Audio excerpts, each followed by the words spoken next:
کمال ہے قیصر تبکین اس زمانے میں انگریزی میں ایم اے بھی، اور انہوں نے ثابت بھی کیا کہ دنیا کے سب سے بڑے اخبار میں، یا کم از کم انگریزوں کے سب سے بڑے اخبار میں بحیثیت ایڈیٹر رہے، اداریہ لکھا اور 10 سال تک اور فخر نہیں کیا. مطمئن رکھا.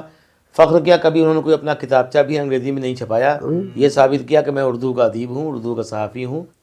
ناظرین، حاضر ہے رضوان فاروقی ہمیشہ کی طرح لرن آن لائن ود فیضان خان کے پلیٹ فارم سے. مقصد وہی پرانا ہے کہ کچھ ایسی باتیں ہماری نئی نسل کے ساتھ تک پہنچ جائیں کہ جو ان تک نہیں پہنچ رہی ہیں کتابوں کے ذریعے، رسائل کے ذریعے.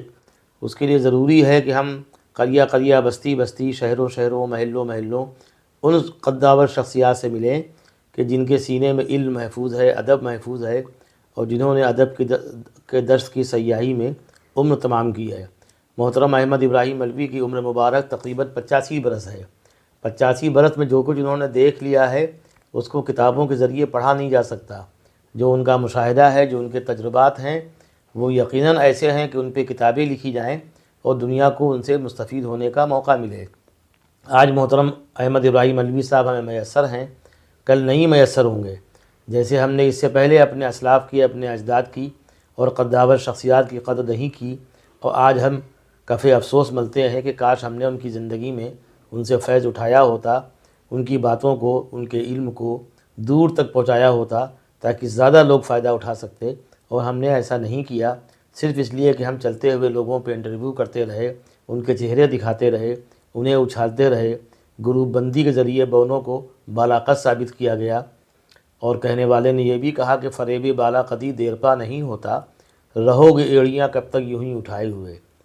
لیکن جو لوگ اپنے پیروں پہ رہے، جنہوں نے کسی کی انگلی پکڑے بغیر اپنی محنت سے اتنا کام کیا کہ 100 لوگ اور 1000 لوگ نہیں آسانی سے کر سکتے ہیں، یا کم از کم اس معیار کا نہیں کر سکتے ہیں، ان میں سے ایک محترم نام ہے قبلہ احمد ابراہیم مولوی صاحب کا. وہ خاندانی اعتبار سے بھی بھرے پورے ہیں، اور علمی اعتبار سے بھی ان کا علم اتنا ہے کہ ان کو سلام عقیدت و محبت پیش کیا جائے. میں ان سے معلوم کرنا چاہتا ہوں کہ اردو کی موجودہ صورتحال کیا ہے، کیا اس سے آپ مطمئن ہیں، اس کا مستقبل روشن ہے، یا سب ماضی ہی ماضی ہے، حال کچھ نہیں ہے. حقیقت یہ ہے کہ اردو کا ماضی ایسا شاندار رہا ہے جس سے حال متاثر ہو رہا ہے اور فیضیاب ہو رہا ہے. واہ، اگر ایسا نہ ہوتا تو اردو کب کی مٹ چکی ہوتی، ختم ہو چکی تھی. بہت عمدہ. سامنے کی شخصیت کوئی ایسی نہیں ڈھکی چھپی بات نہیں کر رہا ہوں کسی کی کہ لوگ کتابیں تلاش کرنے پڑے. سامنے کا نام ہے منشی نول کشور. کیا منشی نول کشور نام کا دوسرا آدمی یا اس طرح کا کوئی دوسری شخصیت اردو میں یا کسی اور زبان میں ہے؟ بے نظیر ہے. کوئی ایمانداری دیکھیے تو آپ کا احساس ہوگا کہ کوئی بات تو ایسی ہے. کیا نہیں کیا. آپ جانتے اچھی طرح سے منشی نول کشور سے ان کے والد مایوس تھے، اور اسی وجہ سے منشی نول کشور نے اپنا گھر چھوڑ کر کے آ گئے، اخباروں میں کام کیا، یہ کیا کیا. لوگوں نے ان کی جو زمانے میں جوہری لوگ بہت اچھے ہوتے تھے، ادب شناس لوگ ہوتے تھے، پہچان لیا کہ اس میں بڑی صلاحیتیں ہیں. انہوں نے جس طرح بھی جو بھی سکھا سکتے سکھایا. نتیجہ یہ ہوا کہ منشی نول کشور نے جو پریس قائم کیا، جو کتابیں چھاپیں، جن شخصیتوں کو نمایاں کیا، اس کا کوئی بدل نہیں ہے، کوئی نظیر نہیں پیش کر سکتی کہ اس شخص نے ان سے زیادہ کم کیا ہے. بہت ایمانداری دیکھیے، کوئی ایسا آدمی نہیں ہے. پبلشر بہت ہیں. آج تمام جدید ٹیکنالوجی نے ہم کو بہت مواقع ادا کرتی ہیں. ہمارے پاس سرمایہ بھی ہے، وقت بھی ہے. یہاں لکھنؤ میں نہیں، کہیں اور تو جگہ تو ہے، اور جگہ سب کچھ ہے. تو اس نے کچھ نہ ہوتے ہوئے، کسی سے ایک پیسہ نہیں لیتے ہوئے، کسی سے کچھ مانگتے ہوئے بھی نہیں، جو کر دیا وہ ہم آج پوری قوم مل کے نہیں کر پا رہی ہے. سچ.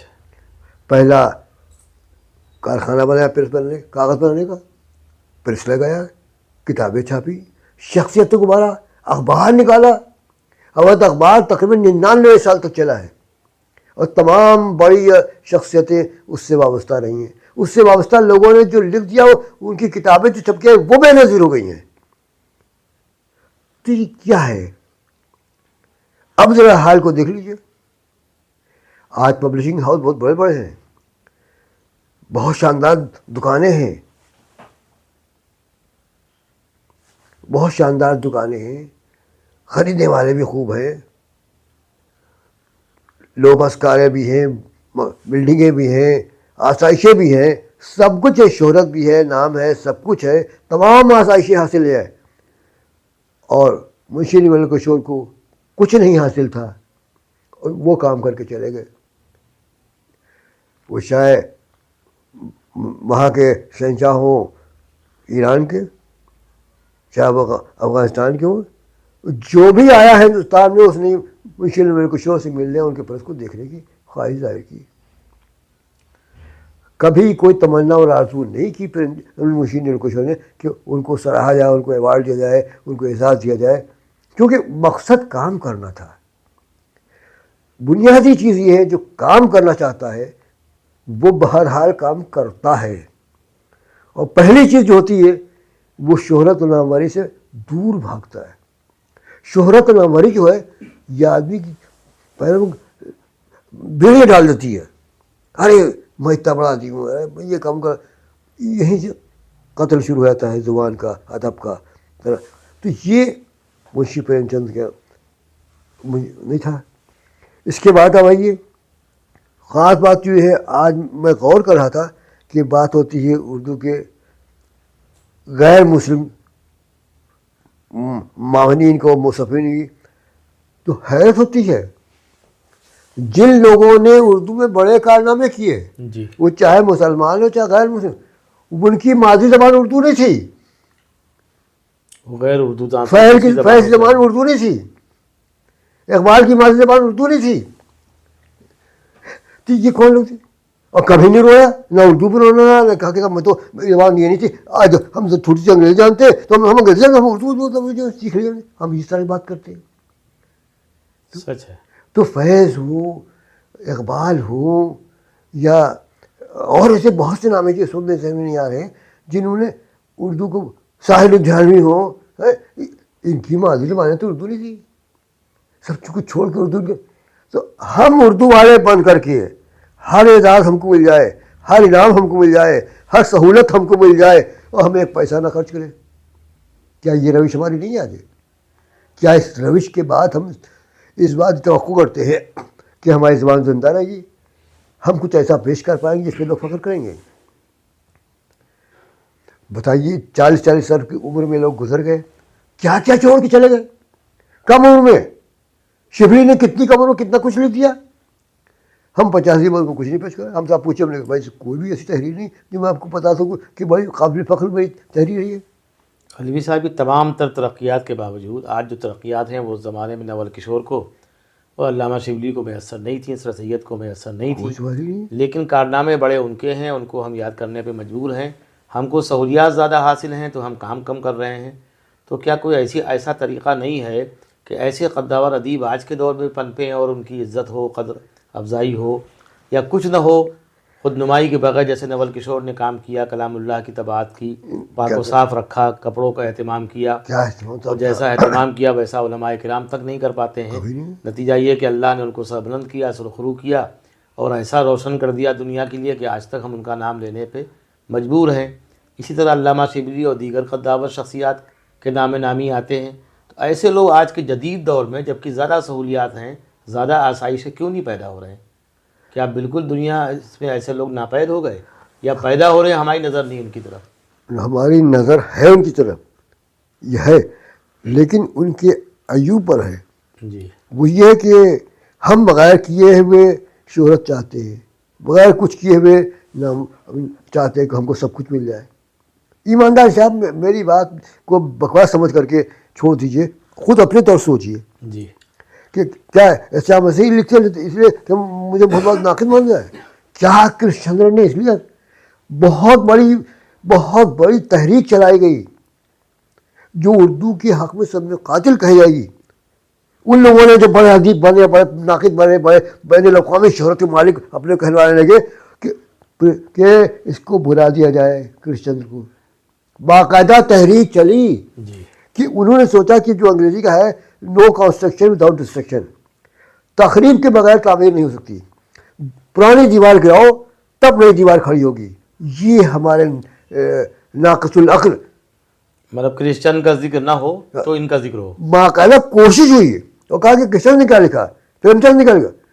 یہ کوئی جاہل سوال کر سکتا ہے، پڑھا لکھا آدمی نہیں کرتا. ہر عہد میں اس عہد کی چند خصوصیات ہوتی ہیں، چند روایتیں ہوتی ہیں، چند حدود ہوتے ہیں، ان کا بہر خیال رکھنا پڑتا ہے. پریم چند نے جو بھی افسانے لکھے ہیں آج آپ کو بہت بچکانے لگتے ہیں بات جیسے، لیکن اس زمانے میں لکھے جس زمانے میں دھنپت رائے کو مجبور ہو کے پریم چند نام لکھنا پڑا ہے. جی جی. اب سوچیے تو آپ نے کبھی غور بھی کیا ہے کیا انہوں نے کیا ہے. یہ ایسا خطرناک زمانہ تھا کہ اپنے نام سے لکھ نہیں سکتے تھے. اس زمانے میں اتنا سب کچھ لکھا ہے کہ آج روس تک میں ان کی کہانیوں کا ترجمہ ہو رہا ہے. کون ہے ان کا؟ ان کے صاحبزادے تھے، انہوں نے خوب فائدہ اٹھایا. اب ساری کتابیں ان کی ہندی میں چھاپ دی، ان کا سب ہندی کا خوب فائدہ اٹھایا، خوب کیا. ان کا انتقال ہو گیا. روس کون گیا ان کے گھر کا آدمی کہ ہم نہیں بہت آدمی اس کو. تو روس تو آدمی کی جو خوشبو ہوتی ہے اس کو زیادہ عرصے تک بند نہیں رکھا جاتا. خوشبو حدود کو توڑ کر کے نکلتی ہے اور پھر نکلتی ہے تو مہکا دیتی ہے. تو ان کے افسانے، پریم چند کے افسانے، کرشن چندر کے افسانے، سمجھے آپ، ایسے تھے جن کو آپ کل چاہے جتنی عزت آج زیادہ عزت کریں گے، نہیں کریں گے تو آپ خود مٹ جائیں گے. بہت تو ہم اپنے اتنے بڑے بڑے افسانے کا بین الاقوامی شہرت کے مالک، بر صغیر کے بڑے افسانے کار، یہ افسان عام طور سے وہاں لکھے جاتے ہیں. تو بر صغیر کیا ہے؟ کسی محلے کا نام ہے. آپ نے ہندوستان نہیں دیکھا، 1,44,00,000,000 لوگوں کا ہندوستان، اتنا وسیع ملک جو کسی کانٹیننٹ کے برابر ہے. اس کے اندر آپ آنکھ بند کر کہتے ہیں فلاں صاحب ارے سب بین الاقوامی شہرت کے مالک. آپ کو لکھنؤ میں، آپ کو شہر میں، آپ کے محلے میں لوگ نہیں جانتے ہیں. ہاں، ہندوستان گیر جو نہیں ہے وہ عالمگیر کیسے ہو جائیں گے؟ کیسے ہو گئے؟ اس سے نقصان پہنچ رہا ہے. آپ تو اپنے خوش ہو جائے تھوڑی دیر کے لیے، کچھ آپ کو اچھا کہہ دیں، آپ چل خود آپ کا چل گیا، آپ اتنے چھوٹے آدمی تھے اتنے میں خوش ہو گئے، یہ کہا جائے گا. لیکن ادب کو تو نقصان ہوگا. دوسری نسل جو آ رہی ہے وہ نسل کیا دیکھے گی؟ اب انہوں نے تو کچھ بھی نہیں کیا. انہوں نے اردو کے ایک بہت ہنگامہ مچایا، بہت ایک ٹیم اپنے ساتھ بنا لی اور بہت کچھ اپنے کہلوا لیا. خود مجھ سے گفتگو کے درمیان کہا تھا کہ الوی صاحب میں کیا کروں، میری تو کم وقت لڑکی بھی اردو نہیں جانتی. میں نام نہیں لوں گا ان کا. ایسے بھی ادیب ہوئے. اور بڑے نام ان کا، بڑے ناقد، افسانہ نگار بھی، شاعر بھی، ناقد بھی، مقرر بھی، سب کچھ مانے گئے. ایک ٹیم انہوں نے بنا لی. آج ہمارے یہاں یہی ہو رہا ہے، اسی کے پیروی سب کر رہے ہیں کہ ہم کسی طرح سے یونیورسٹی پہنچ جائیں اور یونیورسٹی بنا کے لڑکوں کا اپنا ایک ٹیم بنا لیں اور ان سے کہیں ان کو لکھو، ان کو لکھو، اور اس کے بعد پھر اپنے کو مشہور کروانا شروع کر دیں. ایمانداری سوچیے، کیا میں غلط کہہ رہا ہوں؟ تو یہ کیا آج سامنے ایک یونیورسٹی کے اندر 25 لڑکے اور لڑکیاں تحقیقی کام کر رہی ہیں اور بی اے میں اسٹوڈنٹ نہیں ہے. جی ہاں. تو یہ کیا ہے؟ یہ تحقیقی کام کیا ہوتا ہے؟ یہ نہیں معلوم ہے کہ تحقیق کیا ہوتی ہے، تنقید کیا ہوتی ہے، تحریر کیا ہوتی ہے. یہ نہیں، اس پہ بات نہیں کر سکتے وہ. آج کل تو الوی صاحب المیہ یہ ہے کہ زیادہ تر تحریروں کو لوگ مقالہ کہہ دیتے ہیں.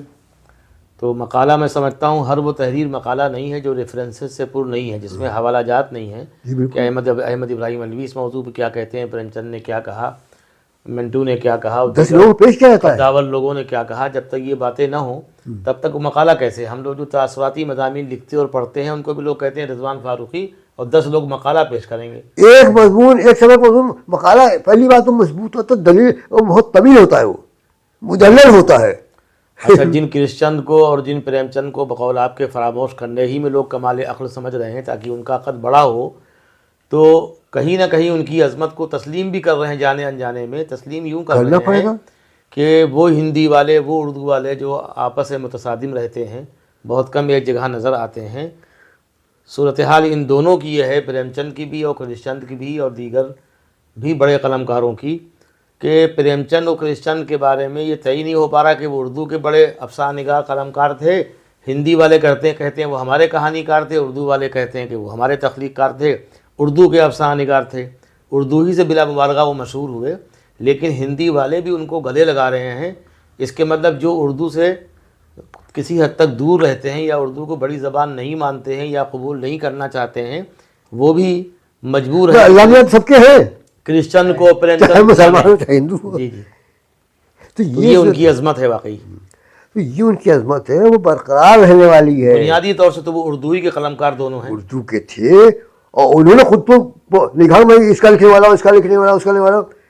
اور پہلا آدمی تھا ایمانداری سے جو ہے کرشن چندر، جو میں سمجھتا ہوں مولانا نے کہا 200 سال پہلے کی بات ہو کہ انگریزی میں تھا وہ شخص. کہیں اس کا ایک جملہ ایسا نہیں ملتا کہ میں انگریزی میں ہوں، میں انگریزی جانتا ہوں.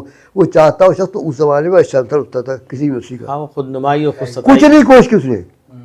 بمبئی میں رہ جائے وہ فلم کا آدمی نہیں بنا. فلم والے آئے اس کے بعد وہ اپنا اب جو لکھتا تو لکھتا رہا اور مطمئن رہا، شکوہ نہیں کیا کبھی. ہے کہ آپ کا ضمیر جب مطمئن ہے، ضمیر مطمئن کب ہوگا؟ جب آپ ایمانداری سے کام کریں گے. میں اس لیے لکھ رہا ہوں کہ میرا دل چاہتا ہے کہ جو لوگ غلط کام ہے ان کو اصلاح کا راستہ نظر آئے. مقصد یہ ہے. اس لیے نہیں کہ مجھ کو لوگ تعریف کریں. یہ جہاں خواہش پیدا ہو گئی وہاں ادب ختم ہو جاتا ہے، وہاں عظمت ختم ہو جاتی ہے، وہاں شہرت چاہے جتنی ہو ختم ہو جاتی ہے. علوی صاحب، آپ کا ایک مضمون ہی میں نے پڑھا تھا کہیں، وہ کہیں سے نقل تھا، کسی نے نقل کیا تھا کہ افسانہ نگاروں کا شہر لکھنؤ. جی جی جی. تو یہ تو آپ بہت پہلے لکھ چکے، تقریباً 30 سال یا 35 سال پہلے. جی اور پہلے. اور وہ کہاں کہاں چھپا مجھے نہیں معلوم، لیکن ہم نے وہ تحریر آپ کی پڑھی تو اس میں بہت سے افسانہ نگاروں کا ذکر تھا. لیکن جن دو بڑے قداور لوگوں کا آپ نے ذکر کیا، کرشن کا اور پریم چند کا، ان کے بعد بھی افسانہ نگاروں کا ایک طویل سلسلہ ہے جو آج تک چل ہی رہا ہے کسی نہ کسی شکل میں. اس میں حیات اللہ انصاری اور دیگر لوگوں کو آپ کہاں پہ، علی عباس حسینی وغیرہ کو کہاں پہ پاتے ہیں؟ یہ لوگ باقی رہنے والے ہیں. علی عباس حسینی کو بھی ایک طرح سے نظر انداز کیا جا رہا ہے. جی جی، ان کا بھی ذکر نہیں ہوتا. علی عباس حسینی صاحب نے میرے ہی ایک جلسے میں، ایک جلسہ تھا گنگا پرشد محل میں، علی عباس حسینی صاحب نے کہا تھا کرسچن کے بعد میں اردو کا سب سے بڑا افسانہ نگار ہوں، میں پرانا افسانہ نگار ہوں. یہ بھی تقریباً 30-35 سال پہلے. اور یہ حقیقت کی بات، یہ حقیقت ہے. 30-35 نہیں، 1960 کی بات ہے. 60 کی بہت بات، بڑا جی، ہماری پیدائش سے پہلے کی بات. تو یہ وہ حقیقت تھی. آپ نے پریم چند کو تو یاد رکھا اور اس کے ساتھ جو لوگ تھے علی عباس حسینی کا ذکر نہیں ہو رہا ہے واقعی. ان کو آپ یاد ہی نہیں کریں. بہت لکھا، بہت کچھ کیا، شہرت کے لیے کچھ نہیں کہا. ایک بھی تحریر آپ نہیں پیش کر سکتے کہ کرسچن نے کہا کہ میرے بارے میں لکھو بھیا، میرے علی عباس نے کہا میرے بارے میں کوئی لکھو. آپ کو اگر اردو افسانے کے بارے میں کام کرنا ہے، اردو افسانے کی عظمت و اہمیت سمجھنا ہے تو علی عباس حسینی کو تو پڑھنا پڑے گا. مہینوں ان کا افسانہ قصوار شمع میں چھپتا رہا، شمع جیسے کثیر و اشاعت، اور لوگ انتظار کرتے تھے کہ آئے تو. کیا وجہ تھی؟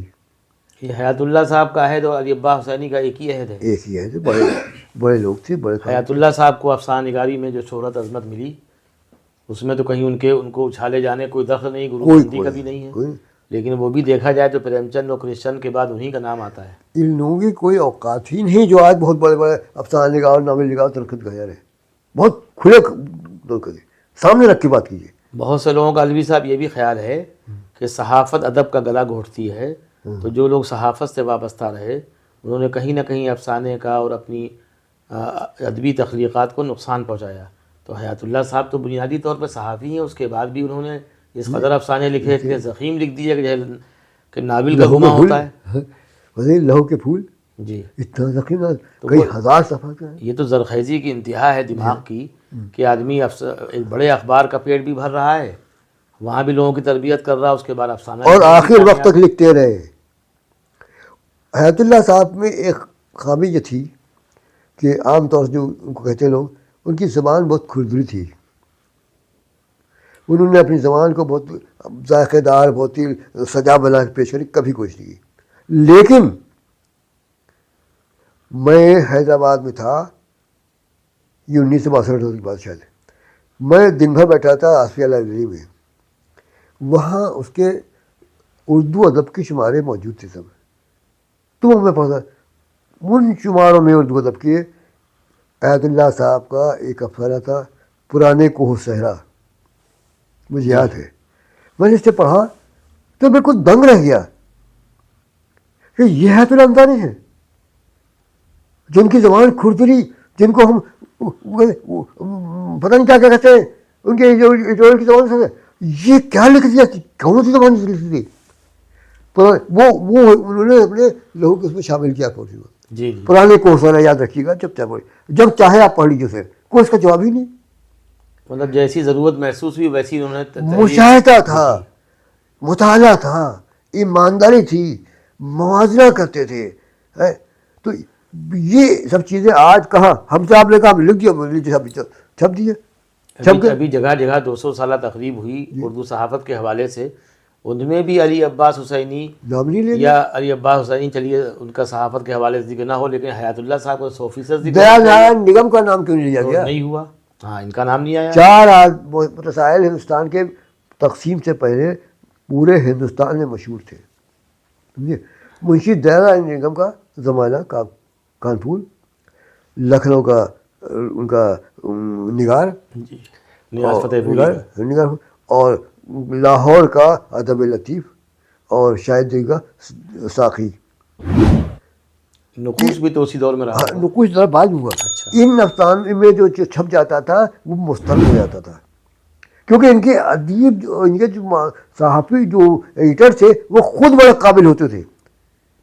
ان کا مقصد اپنی عظمت کو نمایاں کرنا نہیں ہوتا تھا. آپ کو ابراہیم علیہ السلام کا فارم ملا، آپ پھاڑ پھینک کے بیکار، ان کو کیا ہے، یہ نہیں ہوتا تھا. دیکھیے تو کیا ہے، عظیم شخصیت کی بنیادی خصوصیت یہ ہوتی ہے کہ وہ مٹی کو بھی سونا بنانے کا فن جانتا ہے. واہ، سونے سبھی کام لے لیتے ہیں، وہ مٹی سے سونا بنا کر کام پیش کر دیتا ہے آپ کے سامنے. تو آپ کہتے ہیں نہیں، تو وہ کسی چیز کو حقیر نہیں سمجھتا بڑا آدمی، کبھی بڑا نہیں، اسی سے آپ کو حاصل کر کے چیز پیش کرتا، آپ حیرت میں آتا ہے یہ تو واقعی عظمت ہے. تو یہ آج کہاں ہو رہا ہے؟ ہم صرف بات بہت تلخ ہوتی ہے اور لوگ بہت برا مانیں گے.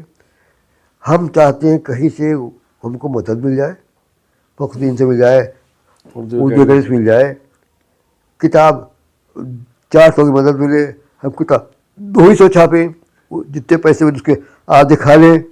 اس کے بعد وہ کتاب جو وہ بھی چکانے کی کوشش کریں، وہ بھی اردو اکیڈمی لے لیں. اس کے بعد پھر کیا کہ اس کو انعام بھی مل جائے. ساری تگدو یہ ہے، سارے فائدے چاہتے ہیں. اب کیا ہے، تو پھر ہم کیا لکھ پائیں گے؟ ہم کیا لکھ، کتاب کا ذکر آیا ہے. میں آپ نے کتاب کا ذکر کیا، میں آپ کو بتا رہا ہوں، یہ میں ہر چیز تحریری ہوتی ہے. ایسے نہیں کہ آپ کبھی آپ ابراہیم سے ہاک رہیں. یہ ایک مضمون ہے، مشین ریکویشن بھی میرا مضمون ہے. تو یہ آپ کی ادبی ہستیاں اور بستیاں کتاب ہے. بہت پرانی کتاب ہے، بہت خوابوں کا. یہ لکھنؤ افسانہ نگاروں کا شہر، لکھنؤ افسانہ نگاروں کا شہر، یہ 226 صفحے ہے. یہ کیا چیز ہے صاحب؟ اب چاہے لوگ جتنا جھوٹ بولے، احمد جمال پاشا نے مجھ سے کہا، قومی اعظم بھی تھا، کہ ابراہیم صاحب آپ کو ایک مضمون لکھنا ہے. میں نے کیا لکھنا ہے؟ کہیں گے لکھنؤ افسانہ نگاروں کا شہر ہے. اب میں نے کہا آپ کمال کرتے ہیں، اتنے بڑے بڑے لوگ پڑھے ہوئے ہیں اور میں کیا لکھوں گا؟ کہیں گے نہیں، ایسا ہے کہ پاکستان سے رسالہ تو سب ڈاک سے کھلی ہوئی تھی، نکالتا ہے نگارش. اس کے ایڈیٹر نے مجھ سے کہا ہے کہ آپ یہ مضمون لکھوا کے بھیجیے گا، اور میری نظر میں آپ ہی آئے تھے، تو میں نے آپ کا نام ان کو بھیج دیا. اب وہ میری جان کھائے میں کہ مضمون بھجائیے مجھے لکھوا کے. تو میں نے کہا میں کچھ بھی نہیں جانتا ہوں، میں کیا لکھوں اس سلسلے میں. اس زمانے میں لکھنؤ میں بڑے بڑے لوگ موجود تھے، کوئی معمولی نہیں تھا. نور حسن ہاشمی بھی تھے، عالمہ سرور بھی تھے، احتشام حسین بھی تھے، سلام سندیلوی بھی تھے، اور سلام اور محمد حسن بھی تھے، آ جاتے تھے. یہ بڑی بڑی عظیم شخصیتیں تھیں. میں اس میں کیا لکھوں گا. بہر انہوں نے بہت اصرار کیا تو میں نے لکھ دیا. میں نے لکھ کے مضمون بھیج دیا. یہ صاحب اس کا ایڈیٹر جو تھے، میں نے آخر میں کہیں لکھا ہے، آپ بول تو نہیں ہے نا کہیں؟ نہیں نہیں بالکل، آپ سے کچھ حاصل کرنے ہم آئیں تو بول ہونے کا کیا سوال ہے. اس کے ایڈیٹر جو تھے اس وقت نگارش کے، وہ اتنے موٹے موٹے ذخیرے نمبر ان کے نکلتے تھے پاکستان ہمیشہ، تو اس کا افسانہ نمبر انہوں نے نکالا تھا. یہ 1963 کی بات ہے.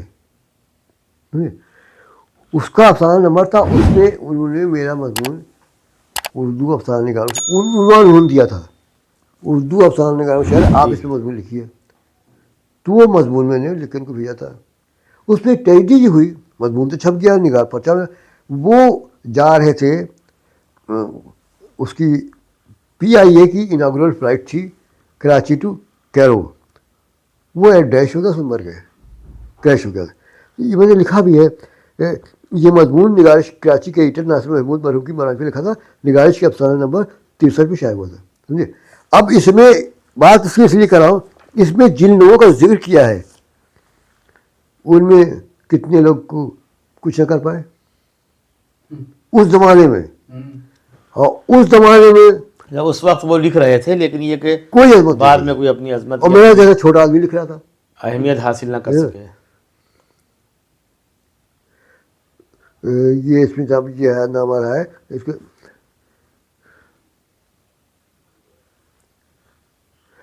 آج لکھنؤ ان سب مراکز میں افسانوی میدان میں سب سے آگے ہے.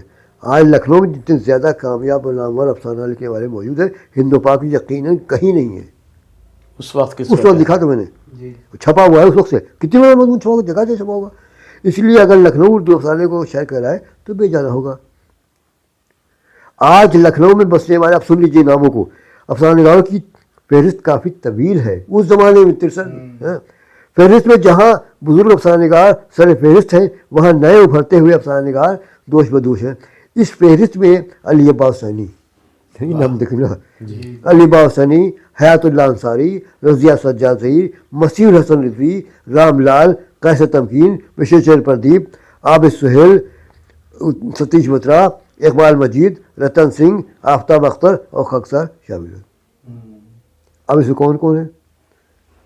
اس میں تو نیر مسعود کا بھی ذکر نہیں ہے. پہلے ادون قانون سنبھالنا نہیں سکھا تم نے، 63 میں نہیں تھے، بعد میں آئے وہ. تو یہ صورتحال اس وقت تھی. ان میں سے صرف نام رہ گیا. آپ جناب علی عباس ثانی کو نہیں بھول سکتے آپ. حیات اللہ انصاری چاہے جو نام وہی لکھا آپ نے. ہاں وہی نام ہے. جاظہیر کے بارے میں بہت کچھ لکھا گیا، اور ستیش بتا کہتے ہیں افسانہ نگار نہیں ہے، انہوں نے لکھا تھا. یہ تو لیکن ان کا نام کو یاد رہے گا کہ سجاد ظہیر سب سے وابستگی سے ان کا نام رہے گا. جب سجاد ظہیر کا نام آئے گا تو ان کا آئی بیگم تھی، اور ان لوگوں نے بڑی صحبتیں ارداز کی اردو کے لیے. جی جی، جیل ویل میں رہے، مار کھائے، سب کچھ کیا. ہم نے تو کچھ نہیں کیا. مسیح الحسن رضوی بہت اچھے لکھنے والے تھے، ان کو میں نے دیکھا ہے اتفاق. بالکل اگنور کر دیا گیا. انہوں نے نگارش نقوش کی شخصیات نمبر میں اس کے ایڈیٹر نے ان سے کہا کہ آپ حیات اللہ انصاری پہ خاکہ لیں. تو وہ جو خاکہ جنہوں نے حیات اللہ انصاری میں لکھا وہ لازوال ہو گیا. آج کوئی جانتا بھی نہیں. جی جی، لیکن وہ خاکہ نہ اس خاکے کا لوگ ذکر کرتے ہیں. ہو سکتا ہے لوگوں نے جن لوگوں نے تحقیقی مقالات لکھے اس میں اس حوالے سے گفتگو نہیں. کچھ نہیں جانتے، وہ جانتے نہیں. بھائی آج تو سب نے ابراہیم علیہ السلام بتا دیا آپ کہ ہاں بھائی یہ کتابیں لکھ دیا، ہاں کتاب تیار ہو گئی، انعام مل گیا. آپ سے بات کرنے کا مقصد بھی یہی کہ وہ چیزیں نکل کے سامنے آ رہی ہیں جو ہم کو نہیں معلوم ہے. رام لال، دیکھیے رام لال کو چاہے جو کچھ کیجیے، ہم بھی برا کہیں آپ کہیں، لیکن رام لال نے بہت لکھا، بہت لکھا اور بڑی محنت کی. وہ واحد شخص ہے، میں نے اس میں کہیں میں لکھا مضمون لکھا کہ جس نے اپنی شخصیت کو بنانے کے لیے سب سے زیادہ محنت کی. تو اس کی محنت کو تو آپ سراہیں گے. رام لال ہی کے عہد میں تو وہ بھی تھے بشیشر پردیپ. بشیشر پردیپ ان کے ساتھ تھے. بشیشر پردیپ کی کیا حیثیت تھی؟ بشیشر پردیپ یہ تھے کہ اردو میں افسانوی سائنسی ادب پر کام نہیں ہوا. سب سے پہلے اس میں ان کا نام نہیں آیا. خان محمود طرزی نے لکھا. خان محمود طرزی نے جو سائنسی ناولیں لکھیں جی اردو میں آج تک کوئی نہیں لکھ پایا. چاند پر تسخیر سے پہلے، چاند پر جانے سے پہلے وہ اس سے پہلے چاند کا سفر کتاب لکھ چکے تھے.